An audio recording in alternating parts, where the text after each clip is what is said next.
يا رب نفسي اروح مصر، نفسي اروح مصر قبل ما اموت. عايزين تعرفوا مصر عامله ازاي؟ روح حديقه الحيوان، شوفوا حجم التردي. حجم ايه؟ اوعى حد يزعل من الكلمه اللي هقولها لكم كلكم، ده انا بتكلم بحب شديد يعني، لان انا عايزها قد الدنيا بكل معايير والقيم. بيني وبينك هم معاهم حق، جمهوريه مصر العظمى من حقها تعرف مين اللي داخل عندها ومين اللي خارج من عندها. طبعا يا جماعه ده نسبه البطاله عندهم صفر. بيتخرج كل سنه مليون، قول لي هشغلهم ازاي؟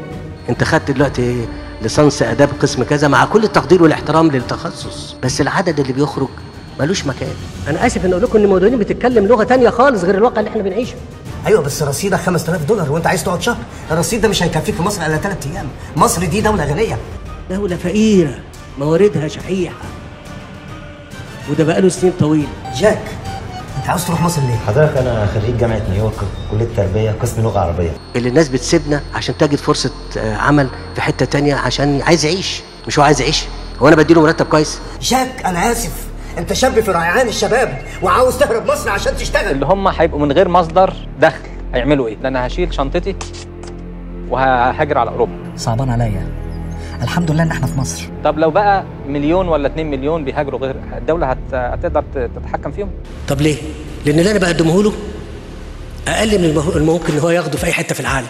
طب اقول لكم ليه، واحد صاحبي اسمه احمد شغال موظف في وزاره الخارجيه، صارفين له احسن عربيه، احدث موديل، بيدوا له راتب ولا بياخدوا عندنا وزير في امريكا. ما هو المرتبات تعبانه، حد يقول لي يعني ايوه تعبانه، والله العظيم انا بكلمكم من قلبي هنا، اقل من 10000 جنيه لاي حد بيشتغل ما يعيش. لكن المفروض نشكره. الله، انت البلد هو في حد لاقي شغل وبعدين قاعد عواطلي وانا مش لاقي اكل، اعمل ايه دلوقتي؟ ايامنا بقت سودة. انا مش لاقي اكل، انا مش عارف اعلم، مش عارف اعالج، مش عارف اشغل، مش عارف اسكن. تخيل ان دلوقتي الجنيه المصري بقى ب$7 35 سنت وسوق سودا. طبعا مشاهدينا، الجنيه المصري انخفض إلى أدنى مستوى له على الإطلاق مقابل الدولار، حيث تراجعت قيمة الجنيه المصري إلى 32 جنيها أمام الدولار. أنا بقول لكم الأزمة دي قريبا بفضل الله سبحانه وتعالى هتبقى تاريخنا، حتى الدولار هيبقى إيه؟ هيبقى إيه؟ هيبقى إيه؟ هسافر مصر، أنا هسافر مصر.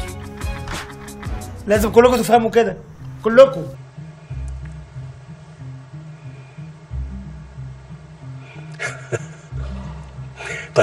طب يا جاك انا لازم اقوم دلوقتي عشان عاملين مظاهرات على اللي عاملاه الحكومه في دول العالم الثالث. فرصه فخامه الرئيس ان احنا ندي قوه دفع العلاقات الاستراتيجيه بين البلدين، وجود فخامتك معانا هنا.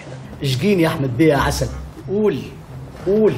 الحكومه بتاعتنا قررت تقلل المعونه المصريه اللي بتديها لامريكا، وده علشان موقفكم المعادي لمصر. بتقول لي مساعدات $130 مليون؟ يا راجل يا راجل، طب والله لو كل مساعدات امريكا، بالمناسبه المساعدات العسكريه ايه هي يعني؟ هو فاكر المساعدات العسكريه باخدها بسلح جيشي؟ ده شويه صيانه، قطع غيار بيتخصم من المساعدات، ايه ده؟ ايه الكلام ده؟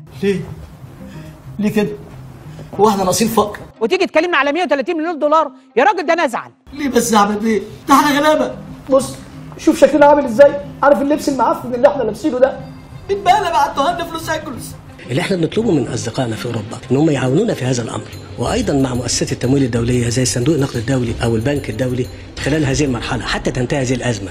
عندنا اقساط يا احمد بيه، عندنا اقساط، احنا عايزين ناكل، وحياه الشيخ تمثال الحريه.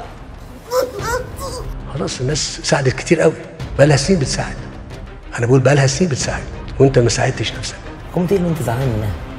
تعال بص على الحكومه عندنا، عايزين يرفعوا الدعم عن الشعب، وبالتالي انا بقول وبقولها برضه على الهوا كده، لن نحط بطاقه تموين تاني لاكتر من فردين في اللي فات، في الجديد لا مفيش. عايزين يغلوا البنزين والكهرباء والغاز. كيلو الطماطم بقى ب$3 99 سنت، انت مدرك؟ انت متخيل ان ايه؟ اشتري الحاجه باقل من ثمنها واخد الخدمه باقل من ثمنها، وكمان لما اخلف حد ياكل لي عيالي. عليا الطلاق، لا اسيبك وامشي، انا راجع مصر، راجع لك يا مصر. الشرقي